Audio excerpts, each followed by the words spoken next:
Genesis chapter 2 gives a closer view of the creation of man and woman and the setting of the Garden of Eden.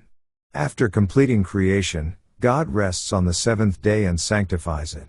The chapter then focuses back on the earth, describing how no plant or herb had yet grown because there was no rain and no man to till the ground, until God forms man from the dust of the earth and breathes life into him.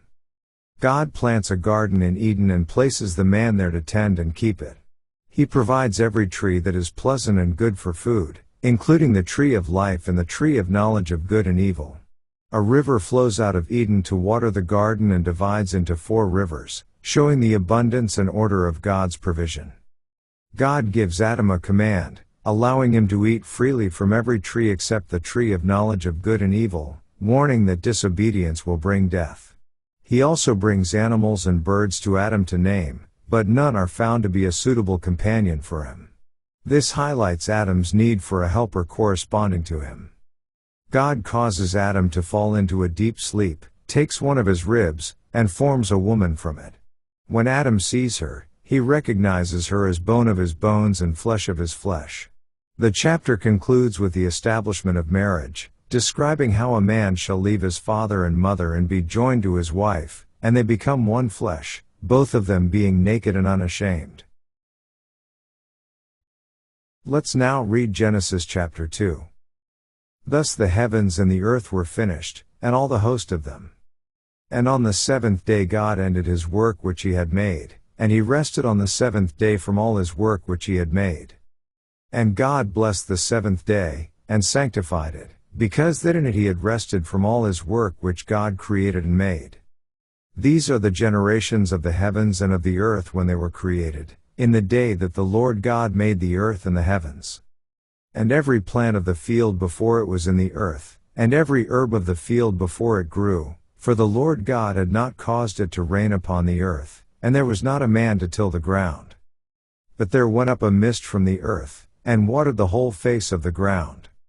And the Lord God formed man of the dust of the ground, and breathed into his nostrils the breath of life, and man became a living soul. And the Lord God planted a garden eastward in Eden, and there he put the man whom he had formed. And out of the ground made the Lord God to grow every tree that is pleasant to the sight, and good for food, the tree of life also in the midst of the garden, and the tree of knowledge of good and evil. And a river went out of Eden to water the garden, and from thence it was parted, and became into 4 heads.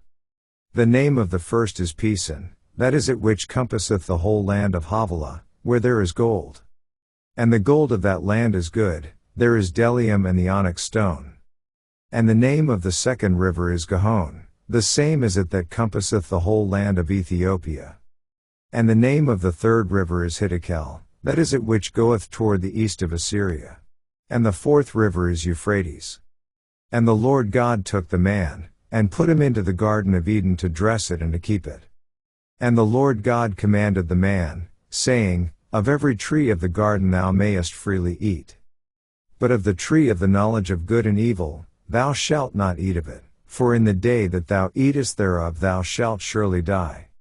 And the Lord God said, It is not good that the man should be alone, I will make him an helpmeet for him. And out of the ground the Lord God formed every beast of the field, and every fowl of the air, and brought them unto Adam to see what he would call them. And whatsoever Adam called every living creature, that was the name thereof. And Adam gave names to all cattle, and to the fowl of the air, and to every beast of the field, but for Adam there was not found an helpmeet for him.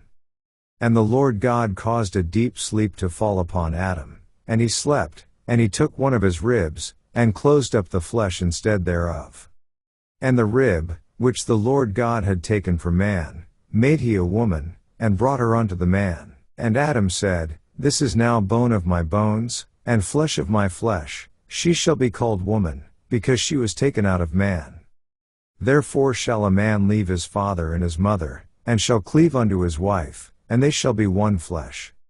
And they were both naked, the man and his wife, and were not ashamed.